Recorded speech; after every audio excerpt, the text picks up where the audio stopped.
Olá pessoal, aqui é Daniela e vamos iniciar a leitura, estudos e reflexões sobre o livro O Trovejar do Silêncio, de Joel S. Goldsmith.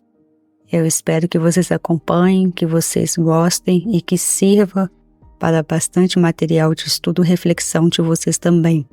Deixe o comentário no decorrer dos capítulos, se inscreva no canal se ainda não for inscrito, compartilhe para que mais pessoas tenham acesso aos vídeos, a essas palavras que são tão libertadoras para nós.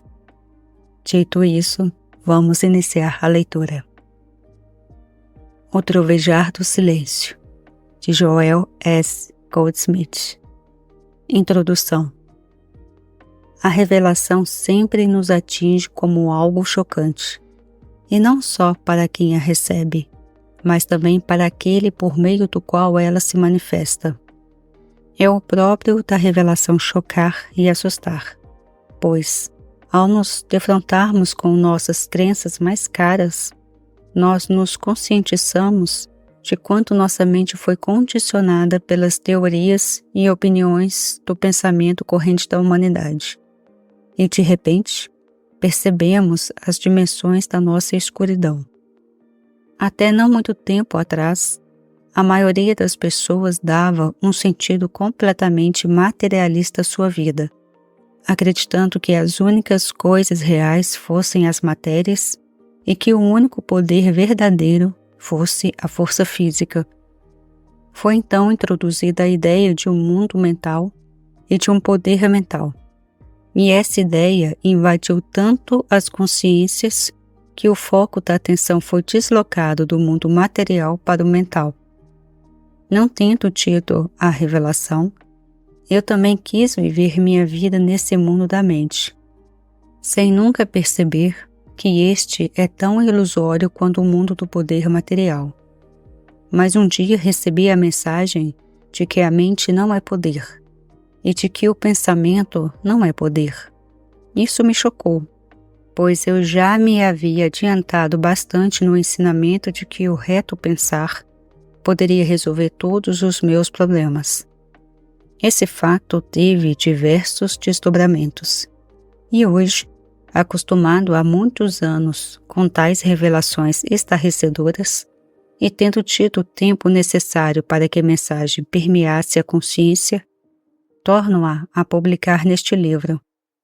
Aqui você lerá coisas que poderão lhe soar familiares, e talvez você reaja de imediato pensando, todo mundo sabia disso. Mas posso lhe assegurar que, se alguém reagir assim, é porque se trata de uma alma já dedicada ao caminho espiritual. De fato, como pude verificar em meus estudos da literatura espiritual mundial, as verdades expressas neste livro nunca foram completa e claramente reveladas, embora constituam as bases absolutas da verdadeira vida espiritual. Antes de prosseguir, permita-me garantir que não há, de minha parte, qualquer interesse em estabelecer uma nova religião ou um novo ensinamento religioso, nem tampouco eleger uma pessoa ou um grupo de pessoas a serem seguidas, cujos ditames e opiniões devam ser considerados palavras finais ou infalíveis. Não tenho a intenção ou o desejo de deixar atrás de mim qualquer tipo de organização religiosa, qualquer coisa que alguém possa reunir, promover, propagar ou usar em benefício próprio, e nem mesmo nada que alguém ache que possa servir para a sua salvação. Se há algo que gostaria de fazer acima de tudo, durante minha vida na Terra, essa coisa é tirar do homem qualquer tipo de apoio ou muleta no qual ele tenha confiado.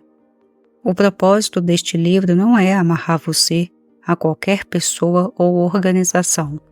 Pelo contrário, é torná-lo livre do homem cujo fôlego está nas narinas, livre para se unir a todos aqueles que buscam caminho espiritual, mas sem amarras com ninguém, sem pertencer a ninguém, nada devendo a ninguém a não ser amor uns aos outros.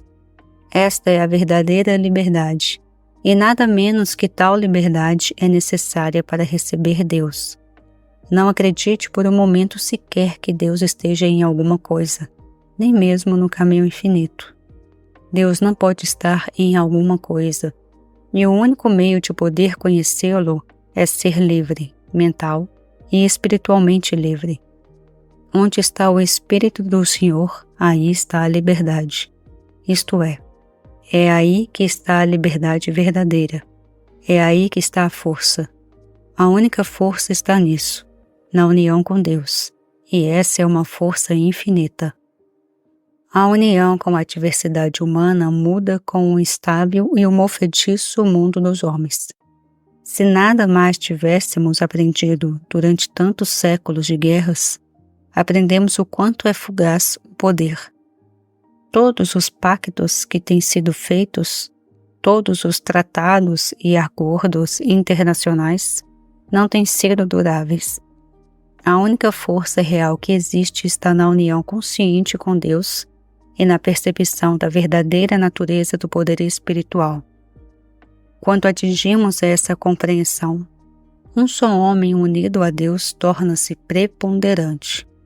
Um só indivíduo que tem a compreensão espiritual da natureza de Deus torna-se um parâmetro de harmonia, saúde e abundância entre muitos milhares de pessoas em todo o mundo. E aí está a força, na união com Deus. Durante séculos, um país após o outro tem estado a buscar sua liberdade. Alguns pensaram, por algum tempo, ter encontrado a liberdade, mas depois se viram escravizados por algo ainda mais poderoso do que aquilo que se libertaram. Não é possível se libertar de algo. É difícil de dizer, amargo na boca e mais ainda no coração.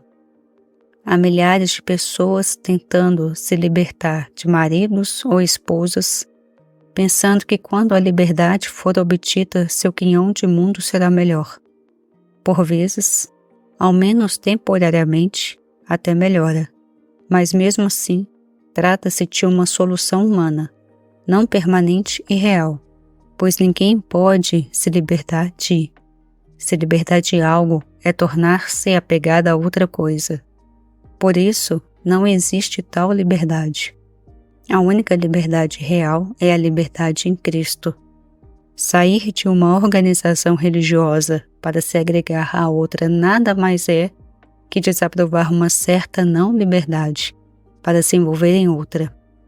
Ora, isso não é liberdade alguma. Nem pode alguém encontrar liberdade espiritual trocando de país, mesmo que melhore suas condições materiais, como sucedeu a milhões de imigrantes que vieram para o continente americano e tiveram seu bem-estar melhorado. Contudo, a mera mudança de local não significa necessariamente paz, felicidade, segurança ou seguridade, pois nada disso pode ser encontrado em bandeiras, países ou continentes. Nem mesmo se encontram na saúde e na riqueza, mas apenas na descoberta de Deus, que nos tira de todo o medo de estarmos submetidos a circunstâncias ou condições. Não se encontra a harmonia trocando de uma condição de servidão por outra, mas saindo do jugo da lei para viver sob a graça, que é o presente de Deus. Mas, infelizmente, há ainda 1000 à nossa esquerda e 10.000 à nossa direita que não querem aceitar a graça de Deus, e são aqueles que arrancaram do Mestre as palavras pesadosas. Ó Jerusalém, Jerusalém, quantas vezes eu quis reunir teus filhos, como a galinha recolhe os seus pintainhos sob as asas, e tu não quisestes. Tal situação continua nos parecendo triste, ainda que tenhamos obtido nossa liberdade. É a tristeza de olharmos para os pais, filhos, irmãos, esposa ou marido, para os nossos vizinhos e pensarmos: por que não podes aceitar o que eu encontrei? Porém, quanto mais caminharmos nesta senda, mais fácil nos será entender que isso não é acessível para qualquer um que o busque, a não ser na medida em que estiver pronto para isso. Por vezes, tornamo-nos prontos só por causa da futilidade e frustração anteriormente sofrida. Todo pecado, doença, toda perda por que passamos têm sido partes necessárias da nossa experiência como um todo, sem o que não estaríamos prontos e preparados para absorver os desdobramentos de uma verdadeira mensagem espiritual. Digo isso sabendo que alguns de nós atingiram os abismos dos maiores pecados, doenças e perdas, enquanto outros poucos teriam que se queixar. Qualquer que seja a gravidade dos problemas que alguém tenha dito, trata-se do degrau que este alguém precisava para atingir. Alguns não podem chegar às alturas da visão espiritual até que tenham estado antes no ponto mais baixo, física, mental, moral ou financeiramente. Outros devem percorrer só a metade do caminho para baixo, e provavelmente haverá quem faça bem menos do que isso. Mas qualquer profundidade que você e eu tenhamos conhecido, essa era a experiência necessária para podermos chegar à altura. Alguns de vocês poderá ter de ser empurrado e duramente aguilhoado, envolvido em vários problemas sérios, antes de ser capaz de abraçar os princípios apresentados neste livro. Por outro lado, outros de vocês os observarão facilmente e sem ter que suportar incômodos problemas. Isso dependerá do grau de desenvolvimento que cada um já tiver atingido antes de iniciar este trabalho. Esta mensagem comprova-se verdadeira só quando vivenciada individualmente, e por essa razão torna-se fácil entender por que tentativas de organizar uma religião baseada em tais ensinamentos são impraticáveis, e tampouco contribuiriam com os objetivos do caminho infinito, que são fazer com que tais princípios impregnem a consciência humana e se tornem tangíveis como a experiência individual. Se for feita qualquer tentativa de organizar estes ensinamentos, não será de benefício para ninguém. Da mesma forma, se for para obter uma contribuição mensal ou anual, o será sem propósito. Se forem erigidos poderosos templos para abrigar tais princípios, ou erigidas estátuas para quem os trouxe, ou serão sem consentimento. Só uma coisa demonstrará a veracidade destes ensinamentos: descobrir seus princípios e tomá-los dentro do coração, da mente, da alma e do corpo. Vivendo com eles, movendo-se e tendo o próprio ser neles, com e por meio deles, até que se tornem demonstráveis na própria pessoa. E então você será a luz do mundo, de um mundo talvez limitado à sua família ou comunidade, ou que pode ser tão vasto quanto a terra toda. Duas pessoas não podem trilhar o mesmo caminho, não podem se envolver do mesmo modo. Tudo depende do seu grau de percepção. A mensagem inteira deste livro baseia-se no princípio da existência de uma graça interior que não atua por meio de poder físico ou mental. Tal graça, de que muitos ainda não têm consciência, atua apenas quanto a fé em toda e qualquer coisa tiver sido abandonada, aí incluindo um Deus de quem a humanidade espera milagres e por quem a humanidade espera desde o início dos tempos. Ao longo da história do mundo, houve diversos conhecedores destes segredos, e a cada um deles, de quem temos conhecimento, compartilhou-os com aqueles que se tornaram seus discípulos e seguidores. Em todos os casos, porém, após uma ou duas gerações, os ensinamentos foram adulterados e seu verdadeiro espírito desapareceu da face da terra, só para ser revelado mais tarde, para outros em um processo repetitivo. Diante deste fato, É natural que se pergunte qual seria a vantagem de ensiná-los de novo.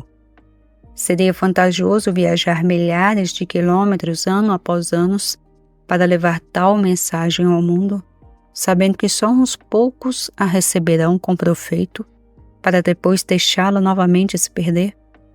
Minha resposta é que hoje as circunstâncias são diferentes. Todas as gerações passadas puderam olhar para a frente, rumo à descoberta de um poder material sempre maior, e a cada geração foi descoberto algo ainda mais poderoso. Hoje, porém, com o poder nuclear, o mundo está de fato se defrontando com os limites do poder. Pode alguém imaginar alguma coisa maior do que o poder nuclear? Haverá alguma coisa além disso? Ou terá o mundo alcançado o fim da busca pelo poder? As verdades do silêncio do trovão podem ser encontradas no Novo Testamento. Os leitores, contudo, não podem esperar que a simples leitura os habilite a viver segundo os princípios revelados. Aqueles que não sentirem dentro de si um eco das palavras poderão dar-se por satisfeitos com uma leitura. Mas as pessoas que sentirem vibrar as cordas profundas de sua alma na primeira leitura farão neste livro o seu companheiro constante, dia e noite, domingos e dias santos, até que o estado de consciência materialista comece a ceder e elas se rendam, de modo que a consciência transcendental lhes tome a mente, o corpo e o dia a dia de sua vida. Mais de 30 anos de experiência demonstraram, para além de qualquer dúvida, que essa mudança de consciência pode acontecer com qualquer pessoa que continue adotando com firmeza os preceitos desta mensagem. Essa mudança pode ocorrer dentro do leitor antes que se considere possível viver em consonância com o Sermão da Montanha. A finalidade deste livro é revelar a consciência transcendental e, deste modo, desenvolver a consciência individual, até que a pessoa possa dizer sinceramente: eu vivo, mas já não sou eu, o Cristo é quem vive em mim. Nosso propósito só pode ser alcançado morando, vivendo e tendo o próprio ser e estando continuamente no Verbo.